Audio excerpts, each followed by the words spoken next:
You're broken down and tired of living life on the merry-go-round, and you can't find a fighter, but I see it in you, so we gon' walk it out. Move mountains, we gon' walk it out and move mountains. Good evening, and welcome to another evening with the National Council of Negro Women. This evening, we are bringing to you a very interesting subject and a program. Our guest this evening is Dr. Janis C. Brooks, who is the founder and CEO of a program that addresses children and adults' developmental progress. The program is called COTA Programs. Dr. Brooks is a member of the Non-Governmental Organization Commission on the Status of Women and the United Nations National Council of Women of the United States. This year, in March of this year, Dr. Brooks was the facilitator and presenter on a panel focused on women and toxicity. And that's what we will be talking about this evening is chemical sensitivity and what your nose doesn't know. Good evening, Dr. Brooks, and welcome. Good evening, and welcome, and thank you for having me. And first of all, I want to congratulate you on your visit to the United Nations. Thank you. Yeah, and your presentation went very well? Very well. Very well, good. Okay, we're going to be talking about chemical sensitivity this evening. And I understand that you have experienced some problems with that. Is that correct? That's correct, for many years. Could you just sort of explain to us what chemical sensitivity is? Chemical sensitivity is when you're highly sensitive to one chemical or a class of chemicals, and it can be multiple chemicals at the same time. It is not IgE mediated, and a lot of doctors were not knowledgeable about chemical sensitivity 30 years ago, and you still have a lot of doctors that are not knowledgeable about it. But more than likely, you know someone that's chemically sensitive, but they're not aware of what the illness or the disorder is called. So how does it affect you? What chemicals and how do they affect you? Well, it depends upon the class of chemicals. For me, it started off with bleach, and it would cause a nagging pain in my chest, and then it went to my brain, or it could paralyze me. I could cough, I could sneeze, and then there's a latency period with anything that you're exposed to. Suppose you work in a toxic environment and you just start coughing all the time, or you start sneezing and you think nothing about it. Oh, well, it's just because I'm in this building. But later, it may turn into reactive airways disease. It can turn into lupus. It can turn into cancer. It can turn into any number of disorders because you were exposed, and it takes a period of time sometimes before the onset of the directness to that chemical impacts you.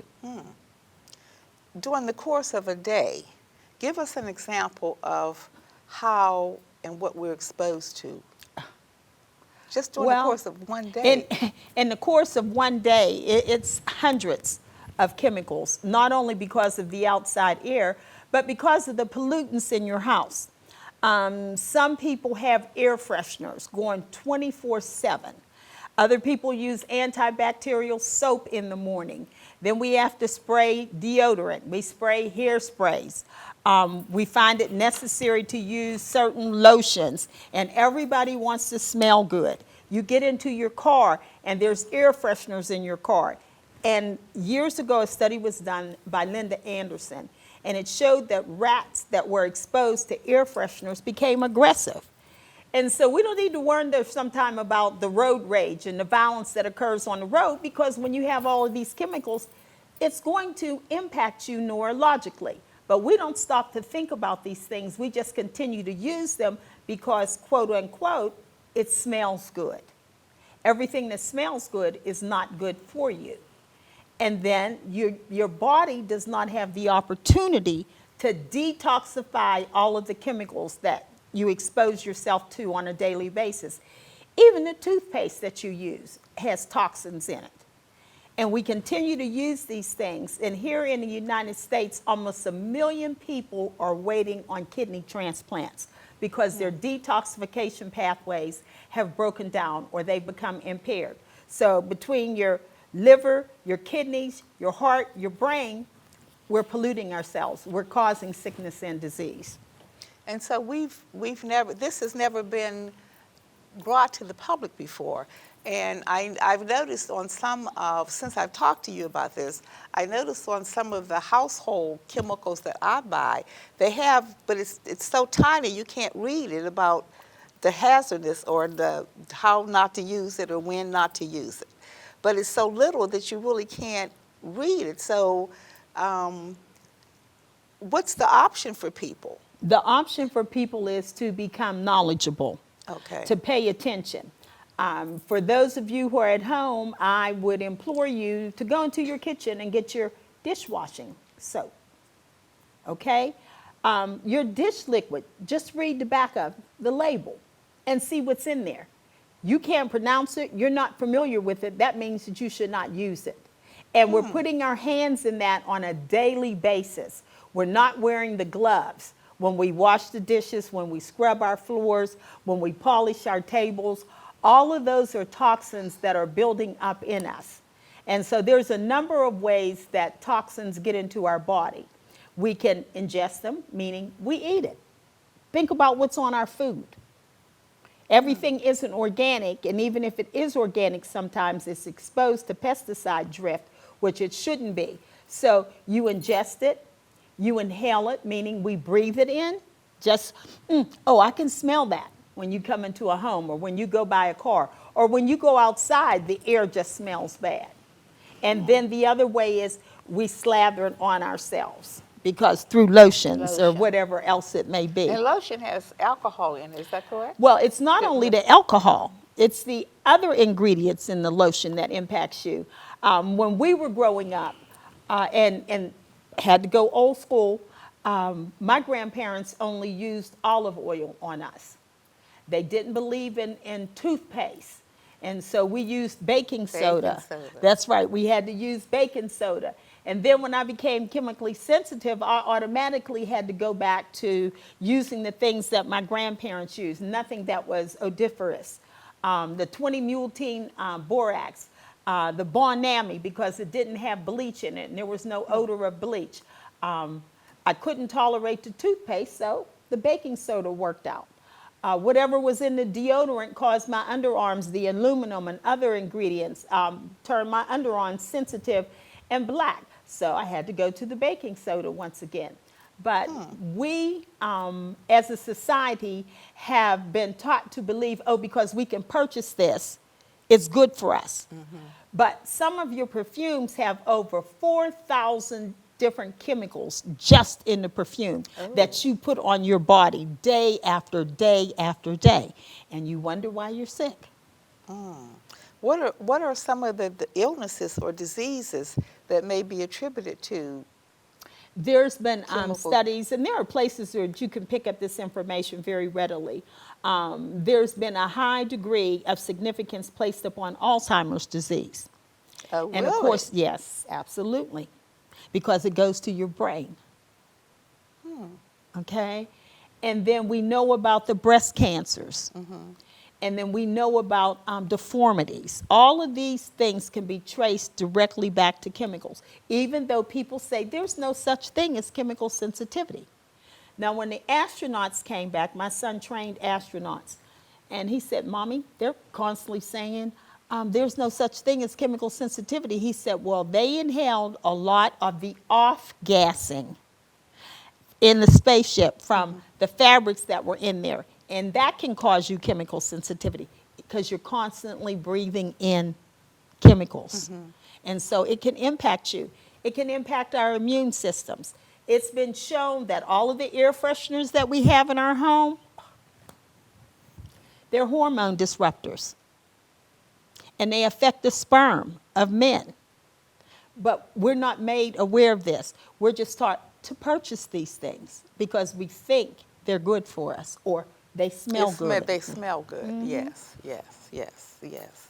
So what are some of the things that individuals can do to avoid being exposed to all these chemicals? What are our options? Well, your As best opposed to using Clorox, what should we use? white vinegar.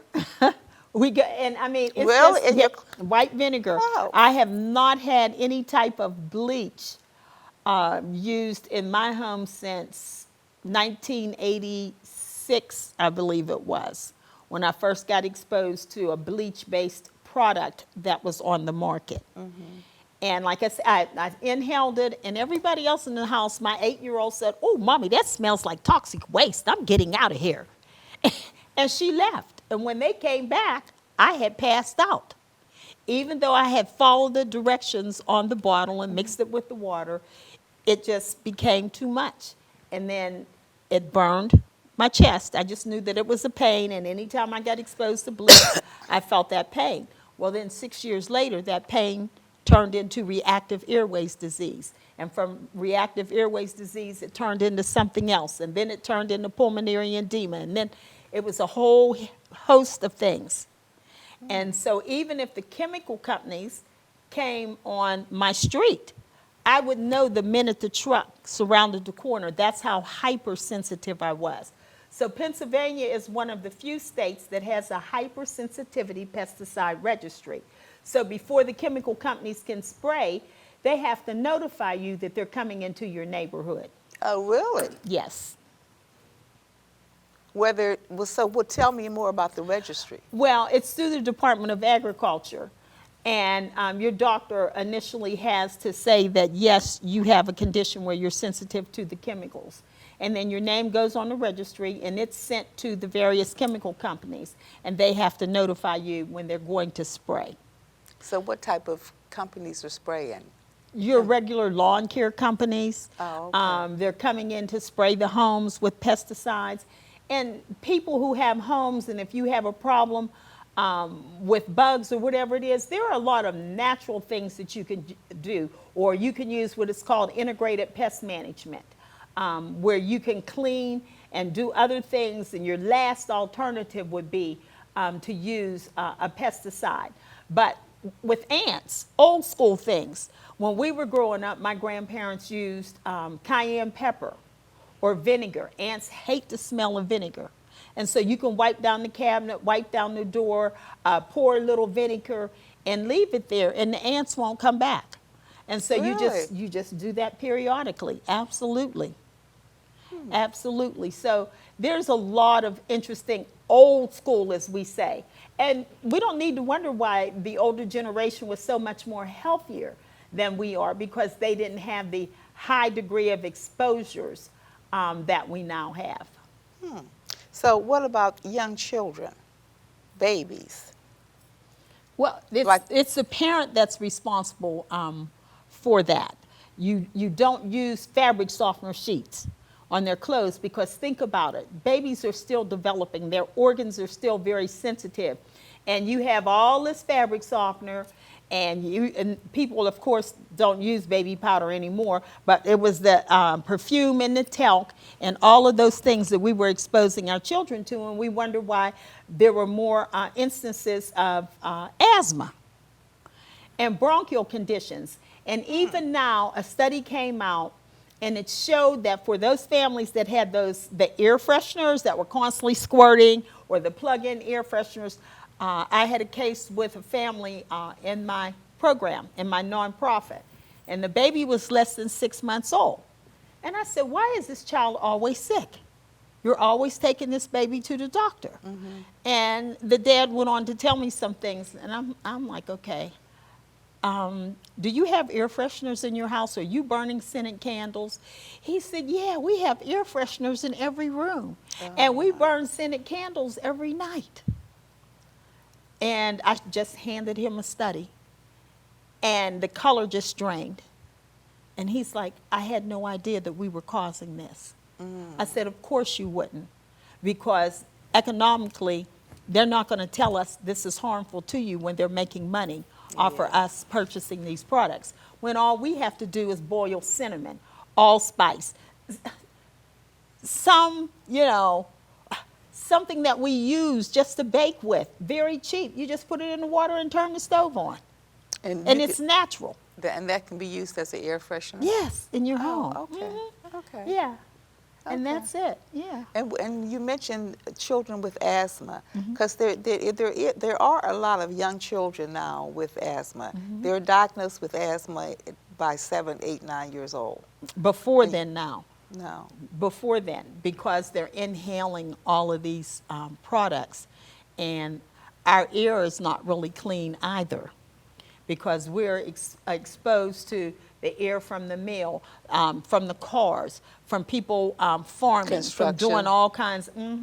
Yeah. And the yeah. tar and different products.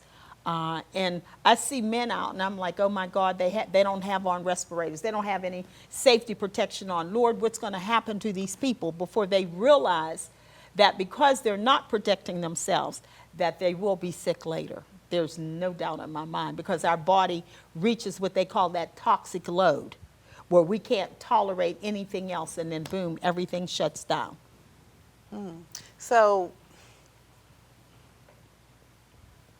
So what is the medical, does the medical profession recognize this? This is basically not taught in a lot of medical schools, so a lot of doctors were not prepared to diagnose it. And initially, when I went to the doctor, I was told that my symptoms were superimposed psychologically. In other words, I was crazy, and there was no such thing. All right? And this was a pulmonary specialist, one of the key specialists here in the city of Pittsburgh. But now that this illness is more prevalent among people, places like Johns Hopkins, and it was said, do not go to see your traditional doctor. Find someone that's a clinical ecologist who has studied environmental medicine and the impact of very low-level chemicals and how they can harm you. And so more and more information is out there now. I met people, I couldn't go into a traditional hospital because they scrubbed with bleach. They had all of these odors. So I either had to go to an environmental health center in Texas, or I had to go to South Carolina to the hospital. And of course, everybody was clean. They didn't come in with any odors. The air was purified. They only cleaned with very sensitive things so that other people would not be exposed. But in these hospitals, I met people from England, from Japan, from Germany, all over the world. So it's not just here in Pittsburgh. It's a worldwide problem from people getting exposed. So the hospital you went to, this is a hospital that specializes in treating people that are chemically sensitive? That are environmentally ill. Environmentally ill. And people from other countries are coming to that hospital? For treatment. Really? Yes. What about the products that's imported from other countries Well, if that you don't have the regulations that the United States have? Well, it's not that they don't have the regulations. What it's called is, say, let's talk about the produce. And it's called a circle of poisons, because there are 6 major chemical companies. Could we have the slide put up on the big 6, please?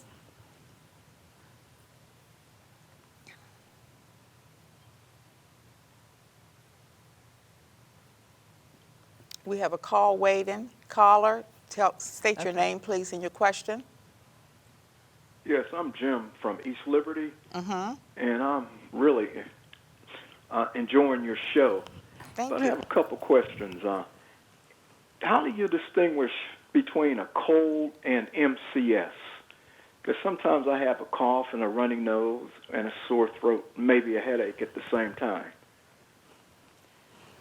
Well, if it occurs when you're exposed to chemicals on a regular basis, then that's not a cold.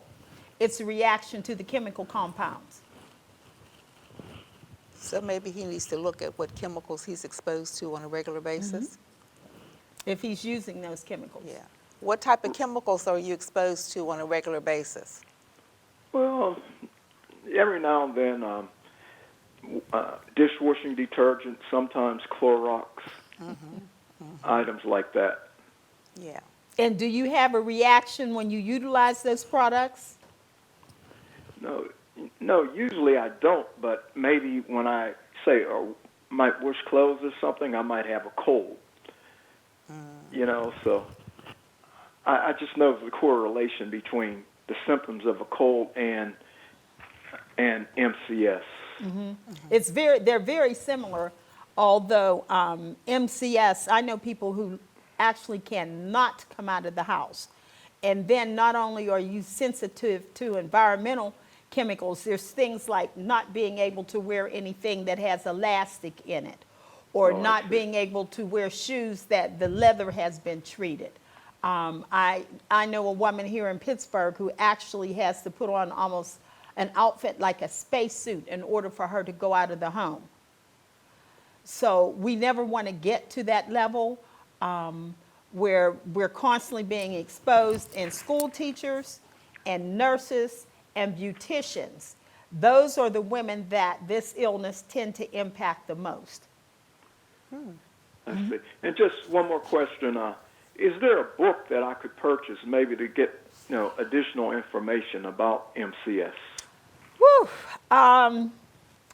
There's Sherry Rogers, Dr. Sherry Rogers, I think is the best one, and I'm not familiar with anything that she's written recently, but it was one called EI for environmental illness. Okay. And there were other books written about MCS, and there's now a number of organizations. One is Our Toxic Times. They put out a booklet, a newsletter every month on MCS and what's happening around the world. Okay. All right. Thank you both very much. I'm enjoying the show. Oh, thank you for calling. Oh, you're welcome. Okay. And we'll have the slide up again, please. And this is the slide that's about what? It tells us about the big 6 chemical companies, and you were asking me about products coming back into the country, and it's called the Circle of Poisons. And you can see who the top 6 companies are in the world that continue to utilize these chemicals. And so when a particular chemical is banned in the United States, what we do is then send it to a foreign country to be used on their food products and fed to their livestock. And then it comes back into our country on the produce that they've grown. So that's called a circle of poisons. It leaves the United States, it goes into a foreign country, and it comes back into the United States. And it's caused a lot of sickness and disease. India, where cashews were grown, almost a whole village became deformed because they had been convinced that they needed to use pesticides in order to kill the bugs on the crops. And what it did was, because these poor farmers, they didn't have the equipment to protect themselves, they're just out there spraying the pesticides. And then it harmed them, their wives, and their children. And almost 6,000 people became deformed and ill just from the use of our toxic chemicals that were sent into their country. So there are chemicals that the United States has banned it. Oh, any number of them. Do you know some of them? Well, it's kind of hard to call out all of the names. I mean, and you can look, Argentina, where Monsanto, they were spraying the fields, but yet the chemical, we didn't use it. And this one woman, her baby died of kidney disease. It was born with a kidney disease and a number of other things, and she was concerned. And so she started knocking on the doors of her neighbors, and here there was a high incidence of cancer, and other people were sick, and other children were sick, and babies were dying. And they made the association to the chemical. And so then the chemical companies came after her. They tried to prevent her, but then other women banded with her because their children were sick, and they didn't want to see other people sick. And so the outcome was, when one citizen stands up to address these issues, you may think that you can't bring about change, but you can bring about change. And you certainly can convince your friends and your family members about not using certain things. Now, so now there's a radius that the airplanes are not allowed to spray near the homes when they spray the fields over there. You have another country in the Himalayas, Bhutan, and they may be the first country in the world to be all organic. Really? Yes, yes, where they've recognized the dangers of using pesticides. And then in Mexico, there was a group of Indians. And the one group, they had the opportunity to use pesticides, and they were excited because it was going to increase their yield for their crops. Well, it divided the residents. And so half of the people moved from that side of the mountain to the other side of the mountain. Well, years later, the side that used the pesticides, their children, the women, had huge breasts, but none of them were able to feed their children, to breastfeed, because the toxic chemicals had caused a certain type of deformity in them. And there were other diseases that were prevalent in the community that used the pesticides. But in a community that moved, there were no problems. No illnesses that you could trace back, because it gets in our fat cells and it remains there. Just like the glycophosphate that Monsanto is saying is not harmful. Each and every one of us has it in our system, whether we use the chemicals or not. I grew up in a household where we did not use chemicals. So how did we get You get exposed to it. It's in your food, it's in the air, it's in the water that we drink. We live in a polluted society, and that's why we really need to be careful. So people need to, we have a call waiting. Caller, state your name, please. Yes, this is James. Hi, James. Hello. Good. Enjoying the show, a lot of good information. But how do you get away from chemicals? Like you said, it's everywhere. And, you know, the medicine you take, it's just, I mean, I missed the beginning. What are some of the ways that we can kind of avoid it? Because it's everywhere. Well, some of the ways that you can avoid it is in your own home. You can make a concerted effort never to bring a chemical into your home, not to use air fresheners, not to use bleach, not to use antibacterial soap. You said no air freshener. No air fresheners. If you want your home to smell good, just boil some cinnamon, some allspice, some nutmeg, something natural. Just put it in your water, turn on your stove, and once it starts to boil, turn it off. And that's natural, and it'll cleanse your house, and it's a lot cheaper. You know, and people just don't understand that there are ways, instead of using bleach, we can just use white vinegar and baking soda. Okay, good point. And for deodorant and lotion? Yeah, you said what, natural deodorants? You can use baking soda. Oh, For deodorant? Yes. Yes, you can. Yes, you can. Oh, I don't know if that's going to work. It'll work, believe me, it'll work. And for toothpaste, you can use, once again, did you grow up using baking soda? And people say, well, why are your teeth so white? Baking soda or peroxide in baking soda? If you look at the chemicals that's in toothpaste, you would be amazed. Or what's in the things that we clean our bathtubs with. There used to be called something that was called Bonami, where it had no bleach in it. And I'm sure when you were growing up, your parents probably used 20 mule team borax. Okay, that's good to scrub with, to clean with, to wash clothes with. And so you're avoiding all of the toxins. And then as a man, you know, you want to smell good. So what do? You put on aftershave. Read the ingredients that's in the aftershave, and then there are those that they're not allowed to tell you what's in there. But even one or two of those things, you're putting it into the pores in your body. And it means that what? Your liver and your kidney has to process that stuff out. And you wonder why dialysis is big business nowadays. All right, so now you're saying baking soda, you can use that to brush your teeth. Yes. You can also use it as a deodorant. Yes. Okay, well, now what about cologne? I know there's You do not want to use cologne. Wow.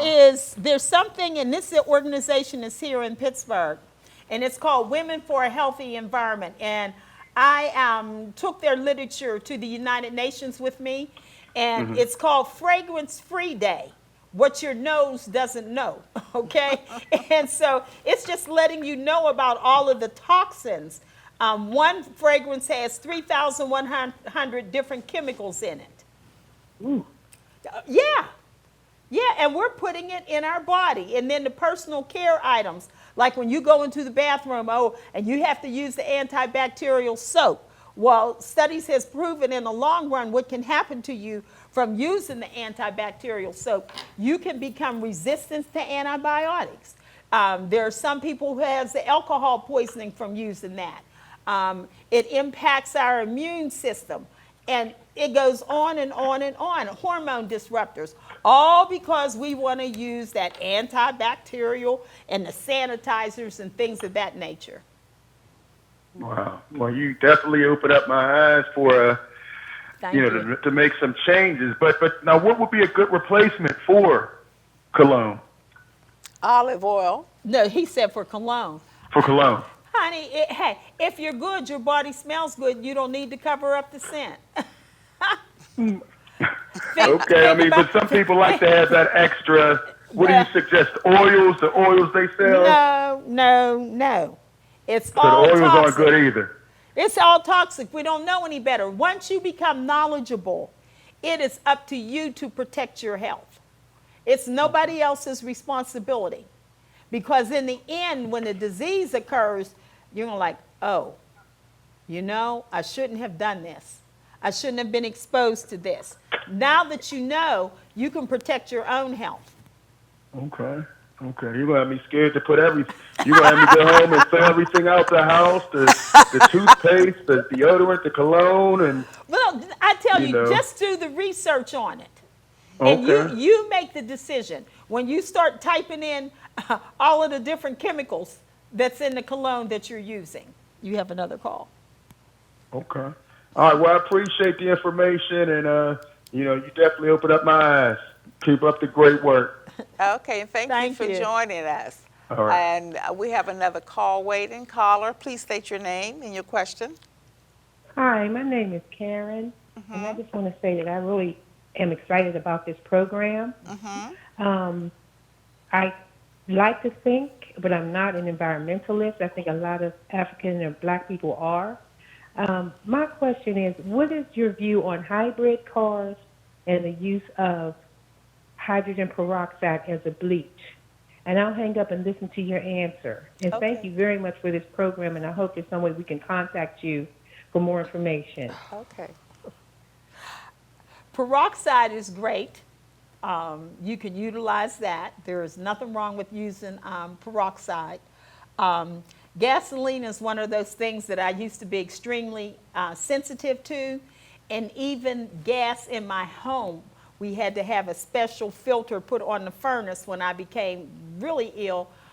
To my room, it had to be closed off. There's studies that prove that people who were chemically sensitive, that it would cause suicide. So we had to be careful. We couldn't run the heater in the car until I got a special filter for people who were chemical sensitive to put on our car. So in the winter, while I'm driving, my daughter's there wiping the window because we couldn't turn on a defroster, or we couldn't turn on the heater in the car because I was that hypersensitive. So there's things that we have to do, protect ourselves. And if people want to use the electric cars, that's fine. When I was really sick, there was only a certain type of gasoline that I could utilize, and someone else had to pump it for me. Any other brand in my car would make me violently ill. And then the impact of it can have, and Ms. Diaz can tell you, Ms. Paylor, I could become violent. I could go from 0 to angry where I was going to fight you in a nanosecond after I got exposed to certain chemicals. And so a lot of times we may not know what's wrong with people, and they may not know what's wrong with them, but they may be sensitive to a class of chemicals. So my medical records literally had in there that I could become violent upon exposure to certain chemicals. Wow, that is amazing, and I agree 100%. I know I was trying to see. Hopefully, when you leave your information, we can see things we can use instead of deodorant. I know people used to use baking soda under their arms.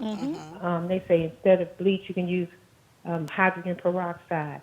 So I was just looking into hybrid cars just to do my part because of the carbon footprint we're leaving, and it exposes us to unnecessary chemicals. So thank you very much, and I'm glad you found out because you're giving great information today. Thank you so much, and thank you, National Council of Negro Women. Okay, and thank you for joining us this evening. And Thanks. Dr. Bye-bye. Brooks, could you talk a little bit about when you mentioned about becoming violent? Can you attribute chemical exposure to some of the violence that we're seeing in our kids and our youth? Absolutely. In my after-school program, we use no chemicals, and it's known as a medically sensitive environment. So when you come in, there are no odors, there are no chemicals being utilized. Actually, my doctorate degree is in environmental policy, and I use chemical sensitivity as a baseline to write about the illness, to bring more information forth because a lot was not known about it. But what I realized now, there are whole families with children that are chemically sensitive. So it's passed down through the generations. So it's becoming more and more prevalent. So we need to be knowledgeable about the impact that it causes on us, on our children, and on our lineage. And something that we think is harmless is actually very harmful, like the air fresheners that we're utilizing, and the scented candles, and other things where you just go along the street and you get something from a vendor and you think it's okay and you go home and you burn it. Well, it's not okay. It's highly toxic, but you may not have a reaction to it immediately, and other people might, such as myself. Even when I went into surgery, my records were marked, and what people don't realize is that anesthesia is the form of a pesticide. And so we held off as long as we could until I had to have the surgery. Well, the doctors told me, they said, you fought us. You literally fought us. I didn't know what was going on. I was supposed to be sedated. But because it was a chemical, it caused that violent reaction in me. And so we don't know until you get exposed to it, or you see a pattern. And there are certain children that can be nice as pie, and the next thing you know, they go from 0 to angry in a nanosecond. It's something that came into their environment that impacted them neurologically, which caused that reaction.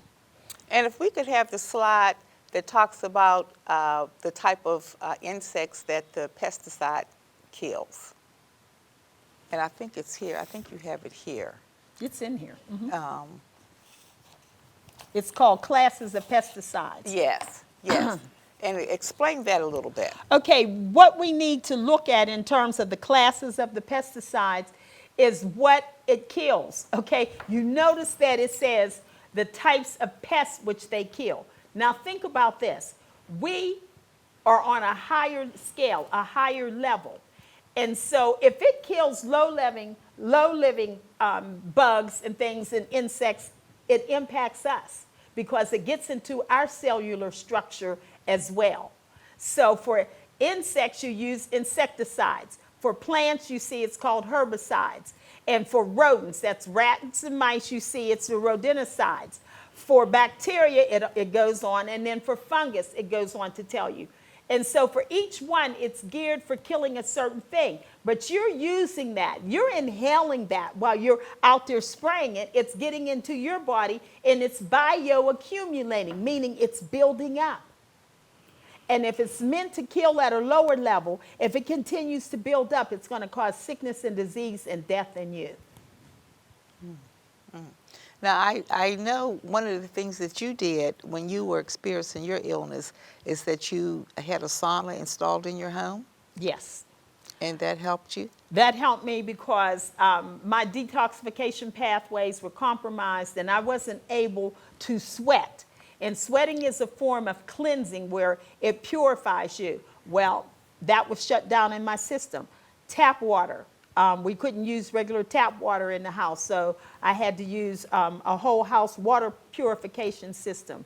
I went to Houston to visit with my son after I left the hospital in Dallas. And when I attempted to take a bath, the Houston city water was so toxic that I wound up, we had no other recourse but to get me to a hospital so that I could use oxygen. And so we have to be careful. When you smell that strong odor in your water and they say, oh, you can drink this. Oh, it's fine. Don't drink it. Stay away from it. And so we get exposed to things that we're not knowledgeable of on a regular basis. If you can smell it and it doesn't, clean air doesn't smell dirty. And some people say, oh, that smells good. It may smell good to you, but it's harmful to me, which means I'm that canary, like that they would take down in the mine. And the miners would look at the canary, and if the canary was struggling, they knew that they needed to get out. So I'm like the warning person, the warning sentinel that says, look, there's a problem here, stop using this. And I've done that. I've gone into buildings and I've said, this is a sick building. I told an Ivy League school where my daughter went to school, the first day I walked in there, I said, this building is sick. They didn't understand what I was talking about. They called, they talked to me, and by the time I got through, it was their ventilation system. It was full of mold. It hadn't been cleaned in years. And so you do that. But imagine people working in that building, sleeping in that building, living in the buildings. So we have to be careful. And I understand that you were the first person in the state of Pennsylvania to conduct a major conference at the University of Pittsburgh. That's correct. And how was that received? It was very well received because people were not knowledgeable. And I had attempted to tell people that our veterans were coming back chemically sensitive because of what they were exposed to on the front lines. And they were talking about the mysterious illness, and it was just a form of chemical sensitivity. And I had to carry atropine whenever I went out of my house. And that's the same thing that the troops had to use in Saudi Arabia. A chemical attack is a chemical attack. And it just took a lower level of it to impact me.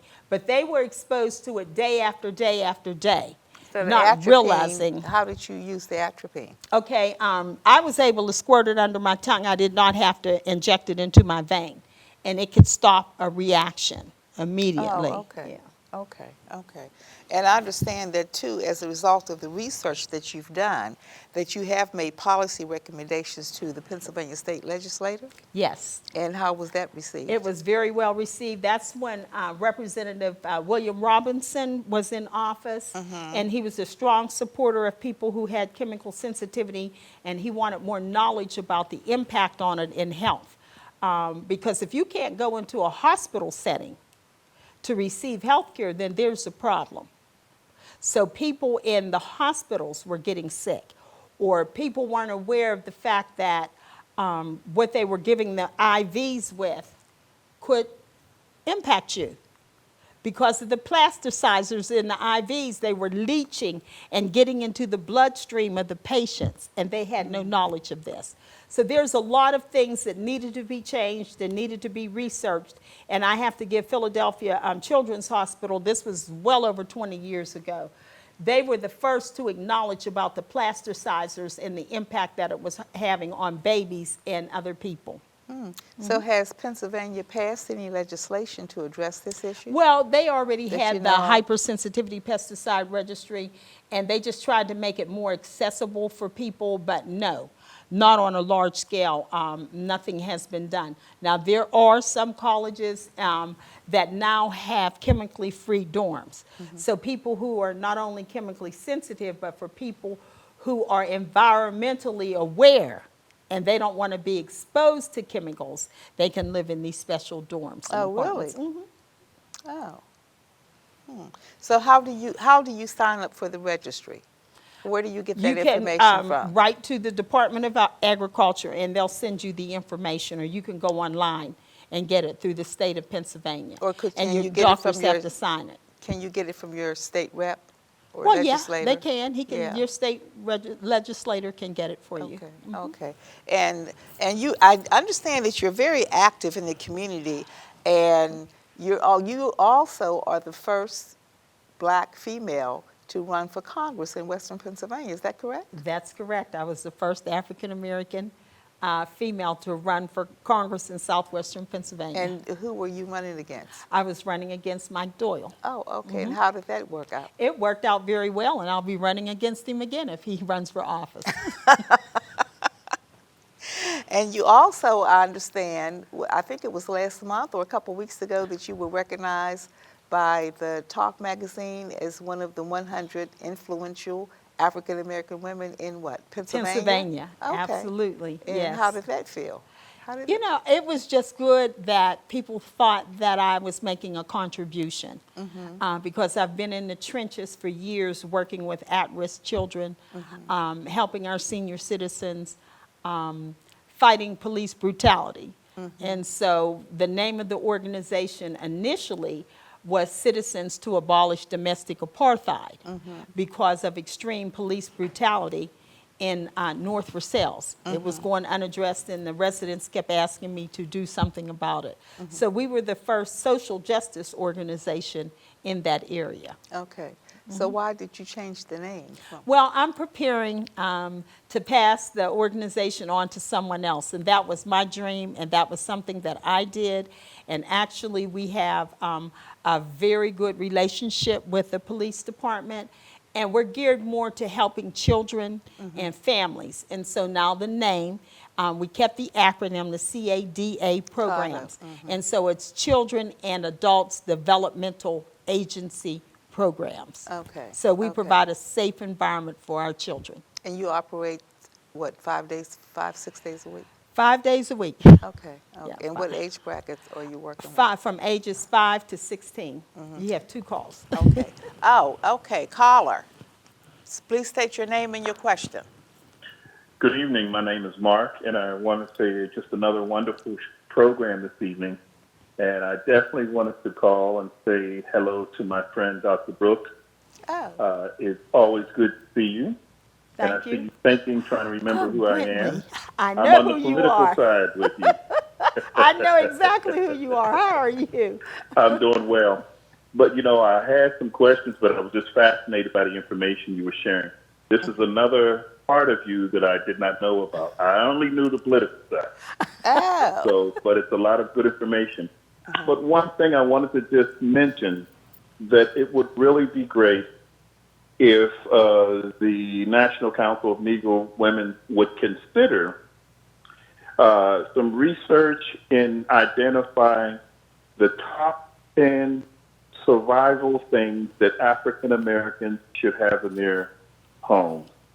I mean, they're not big items, but just items, you know, like the thing you just mentioned for when someone goes into shock, what to give them. You know, just a little first aid kit that we would have in every home that every family should have.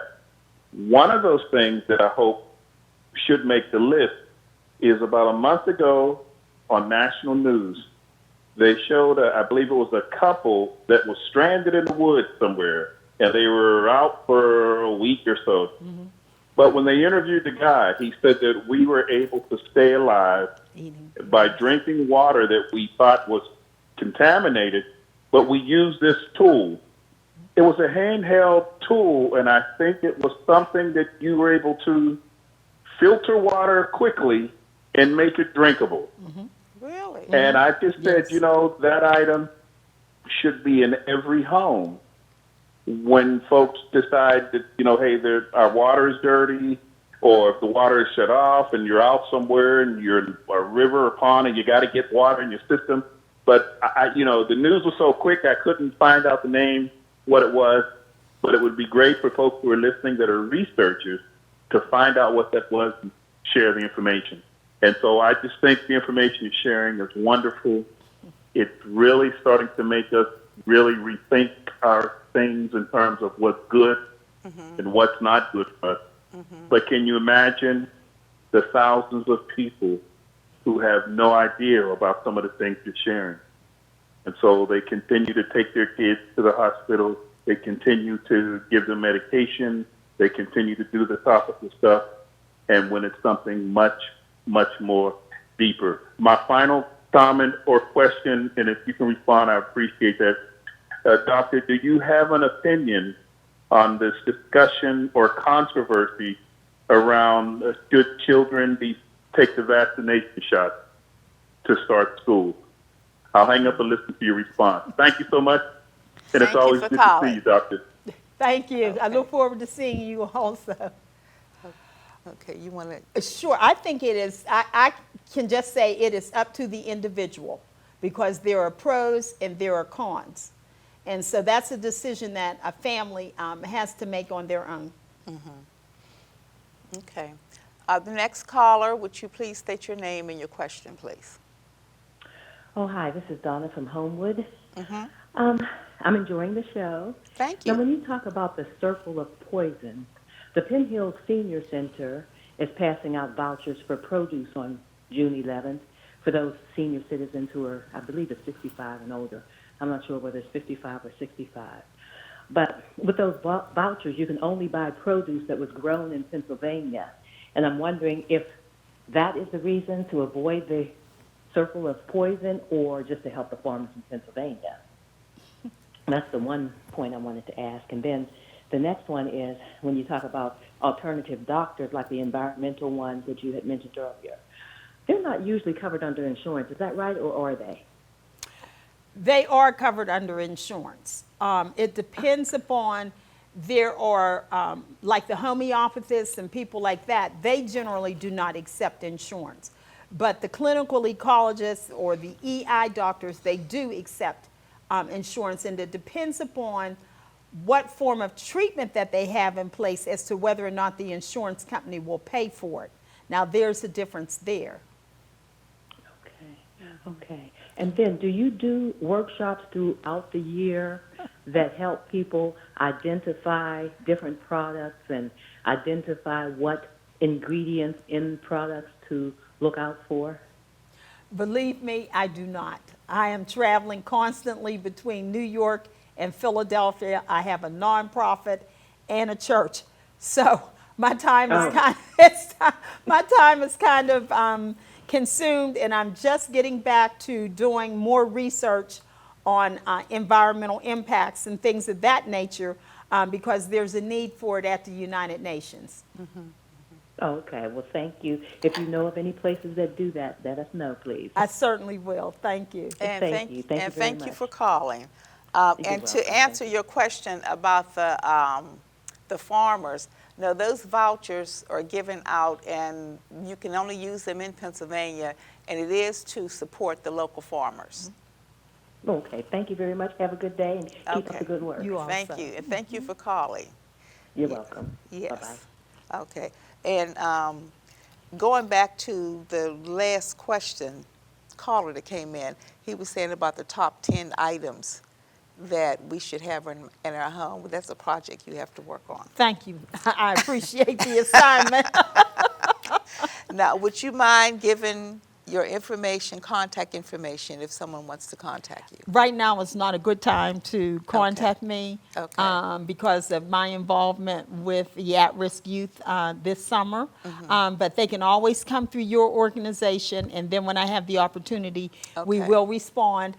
And later, we will do a workshop. Maybe that's what I'm thinking. Maybe the National Council of Negro Women can sponsor the workshop, and you can be the presenter. We'll do something of that nature. Yes, I because assure that you. is a good idea, because we do need to get the information out. Do you want to give this contact information out? Certainly, there is an organization here in Pittsburgh where you can get information, and it's called Women for a Healthy Environment. And I was very much impressed because I was at a local store, organic store, and an African-American child. She was about 8 years old. She came up to me and she started talking to me about the environment, and she gave me a handout, and she was so excited. It really impressed me, and it was from this organization, so it tells you the top 12 chemicals to avoid, and it gives you the information about the perfumes and the colognes. And a lot of people, secondhand cigarette smoke is horrible. There's over 4,100 different chemical combinations in the cigarette smoke. So we must avoid that. So definitely contact or go online to womenforahealthyenvironment.org. Okay, very good. And is this a new organization? No, it's been around. Oh, has it? Okay, very good. Okay. Well, Dr. Brooks, I want to thank you very much for visiting us this evening, and we enjoyed your information that you've shared with us. And I was fortunate enough to go to New York with you to the United Nations, and it was a great experience. And I will say to anybody, if you ever get the opportunity to visit the United Nations, please go. It is awesome, and it's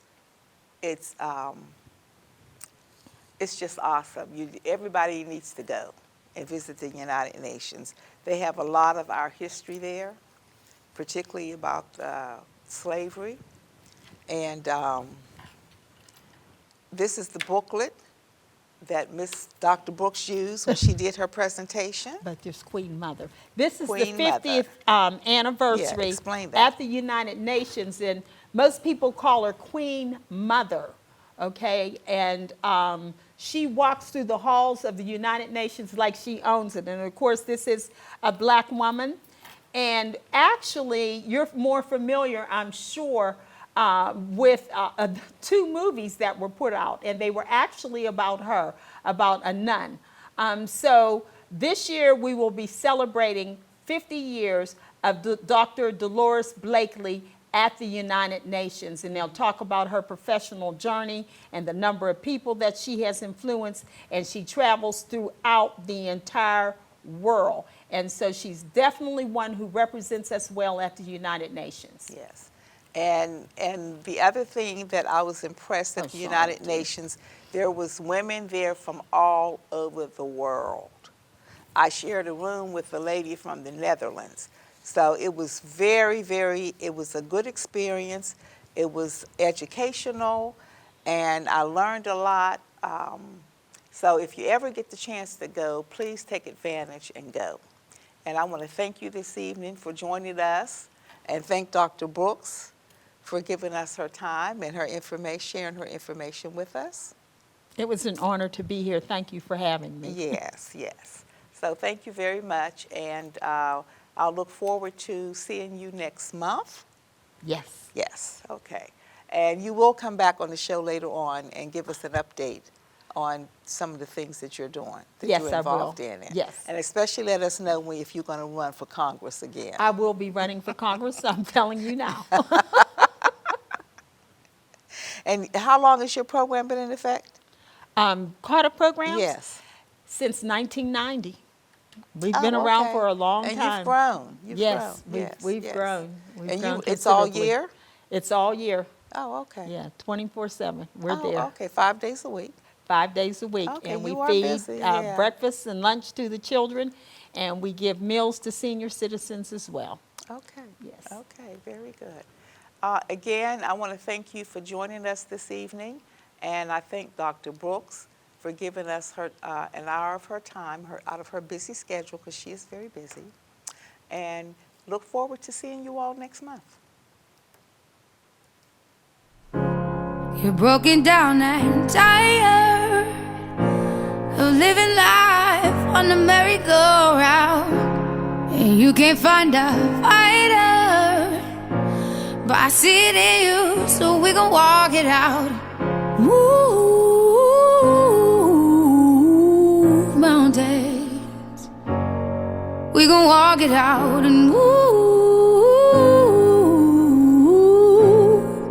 mountains. And I